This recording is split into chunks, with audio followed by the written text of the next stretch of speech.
Instagram, popping in really quick. You know, I was going through my Q&A, and yesterday I kind of started to notice a common theme, and I wanted to touch on it today just to share, because I can't, type everything on there.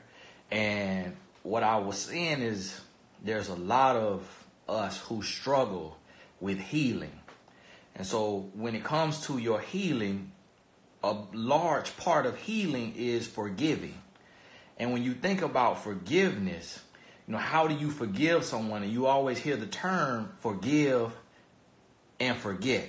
Forgive and forget. But it's like when you forgive somebody, what do you ever really forget? When you think about the pain in your life, what have you truly forgotten? What in your life have you forgotten? You really don't forget anything that was painful. Very rarely do you forget something that was painful. But see, one thing you're going to realize when it comes to healing and forgiving, it will come down to the work that you're doing, meaning what you're putting in your mind, what you are speaking to yourself, what you are speaking over yourself, what you are putting in your mind. So if you are only putting junk television and junk music in your mind, it won't heal you. It may pacify you. It may distract you, but it won't heal you. So when you think about the human mind, in order for us to have anything in life, you got to have something in your head, some knowledge, some thoughts. Those thoughts determine your feelings. Those feelings and those thoughts determine your actions. And then your actions determine the results that you receive from life. So when you think about your healing and you think about forgiveness, what you have to do is you have to get the new knowledge. So if you were hurt by a parent, in order to forgive them, you have to put the shoe on the other foot. And you got to say, well, let me see what my mother went through, or let me see what my father went through. And when you look at their life and you learn more about their life, you're going to start to see that maybe they were abused, maybe they were abandoned, maybe they were beat on, maybe they were, verbally abused, emotionally abused, or physically abused. And so now you start to see everything they went through. They were raped or molested. They saw someone raped or molested. They saw someone murdered. And now when you look at this individual's life, whoever it may be, you start to see their pain. So now when you start to understand their pain, that's why they say seek to understand, then be understood. When you start to see their pain, now it gives you more of a reference point to understand why they act the way they act, why they do the things that they do. So now you are here and you're able to kind of walk a mile in their shoes. And when you walk a mile in their shoes, you start to realize that it's a tight fit and that it's hard to be them. And so when you think about what they did to you and how bad they hurt you, it gives you a greater understanding. And with this, now you'll kind of have some empathy towards what transpired between them and yourself. And now when you start to get new knowledge on top of that, you start to look at, well, what makes a good father? What makes a good mother? And where did they lack those lessons? Okay, and now when I evaluate their mistakes, what do I need to learn from their mistakes so that I can be a good mother or a good father in the areas that they weren't?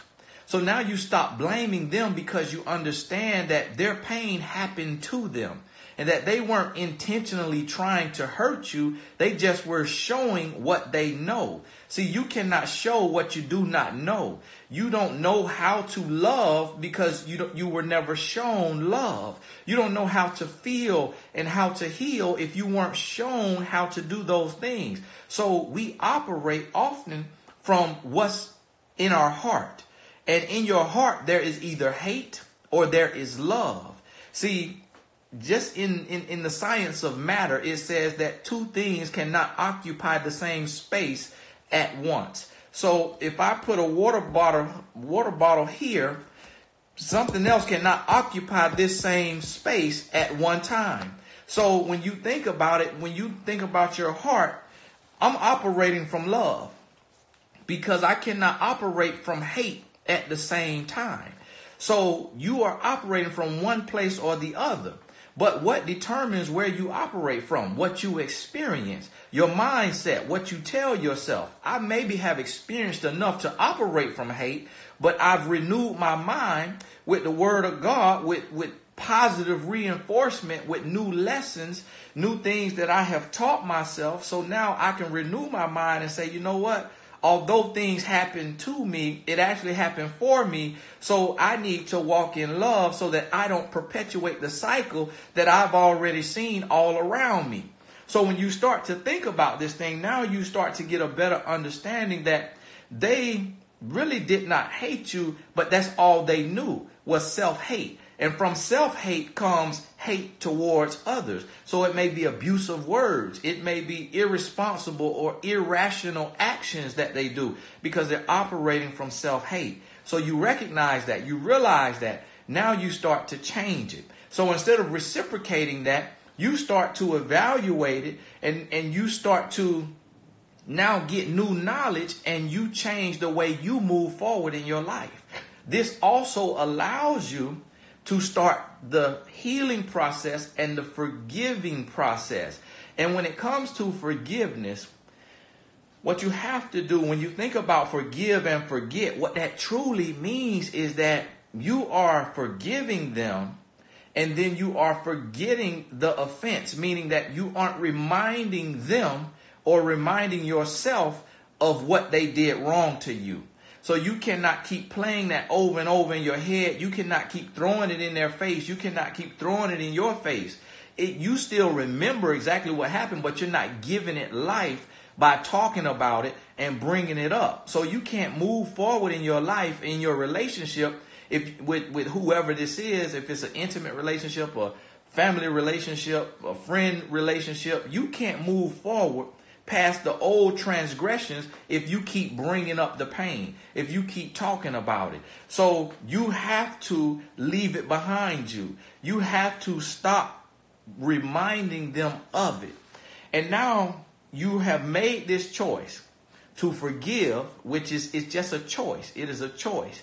And it has to be reinforced by your self-talk. You have to continuously tell yourself until you form a habit and until your mind is fully renewed. You have to continually tell yourself, I forgive. I forgive. It's okay. I understand what he was going through or what she was going through. I understand that what happened to him or what happened to her shaped him or her. I understand that. Now, see, the other part of forgive and forget. Sometimes you have to forgive them and you have to forget that relationship. So what that means is forgiveness does not mean you have to remain in that situation. But you can say, you know, I forgive them. I forgive because I understand what happened to him or what happened to her is why they act out in that way. I forgive them, but because it's abusive, I cannot remain there. I'm going to move forward, but with forgiveness in my heart. I'm not going to hold a grudge. I'm not going to hate them. I'm going to forgive them, but I cannot remain there because that would be reinforcing that behavior and teaching them that treating me that way, talking to me that way, doing me that way is okay. And I cannot reinforce that. But I have to give them their energy back. I cannot carry their negative energy, nor can I stay to reinforce that energy, nor can I take what they did to me, nor can I take that with me. Because if I take that with me, then that means that I am holding on to it, and holding on to hate, holding on to a grudge, it hurts you worse than the person who hurt you. Because now you're carrying it. Now it's like holding your breath and hoping they pass out. It will not work. So you have to forgive and forget if the situation or the relationship was that toxic. Now, when you do this, it does not mean that that's forever. That may be a prescription for a period of time. It's just like when you go and get medicine, they say take this pill once a day for the next 5 days. So when you forgive and you have to forget, you may have to not talk to them for 2 weeks, for a month, because you're sending them a message, you're teaching them a lesson, you're healing, you're growing, Now they learn, you have healed. And now if it's someone like, a family member or a best friend, now you can come back with the new knowledge, with the new lessons, with the new healing, and you can start your relationship over and start to build from the ground up. So what's happening is we aren't healing and we aren't forgiving because we are continuously replaying the events in our mind every single day, and then not, combating or refuting those thoughts with positive self-talk. You're not seeking to understand, then be understood. You just want to be understood, but you don't want to understand. And so that's what's hurting us. And I want you to think about that and really realize what you are saying to yourself, what you are telling yourself about them, about their situation. If you just say, he's a jerk, he's stupid, he's rude, he's nasty, he's mean, and you don't seek to understand why is he that way? What made him that way? It does not mean that you have sympathy. You may have empathy. It does not mean that you make excuses for him. It does not mean that you take and you say, well, I'm going to stay with him or her because of what they went through. No, it just means that you have to forgive, and you may have to distance yourself and forget. Now, on the other part of this comes getting new knowledge. So when you have been treated a certain way by whoever it may be, mother, father, boyfriend, girlfriend, husband, wife, son or daughter, best friend, when you've been treated a certain way, you start to learn a new language, so to speak. You learn a new language of a relationship. And it may not be a language of love. It may be a language of hate. Because see, love speaks languages and hate speaks languages, but they are not bilingual. So love cannot speak a language of hate, and hate cannot speak a language of love. A person is only operating from one place or the other. And that sometimes can be interchanged by the moment or by the day. So you got to understand, when a person treats you a certain way, you start to learn that language, and that language will eventually become your language. So what you have to do when you move forward and you're trying to change your life, you then have to get new knowledge. So how do you get new knowledge? You start to learn from other people who have already gone past or gone through where you are in your life. So you learn new knowledge, and you start to learn what is a healthy relationship, what is a healthy friendship, what is what is real love. What is a real man? What is a real woman? So now when you get new knowledge, this new knowledge can supersede or overpower that old knowledge. It can actually replace that old knowledge. This is a part of renewing your mind.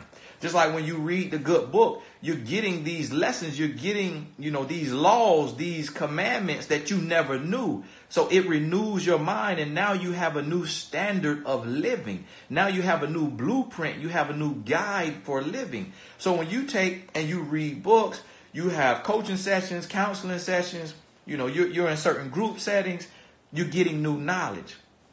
This new knowledge is power, because when you know better, you can do better. And when you know more, you understand more about what happened to you and the things that you did. Now, this will promote healing. So that pain, coupled with some distance, some time apart, and new knowledge, it promotes healing, and you start to heal. Hey, this is Tony Gaskins. Make sure you join me on Gaskins University. My last name, GaskinsUniversity.com. GaskinsUniversity.com. Type it in and you'll see. Join me there. Every month we're going to do live calls with Q&As. Going to have a retreat every year. You get to ask me questions. You can send questions in the system. It's a membership. It's a group. Launching private Facebook group. So go to Gaskins University. If you know you need to keep doing the work, you know you need to continue your learning, your growth,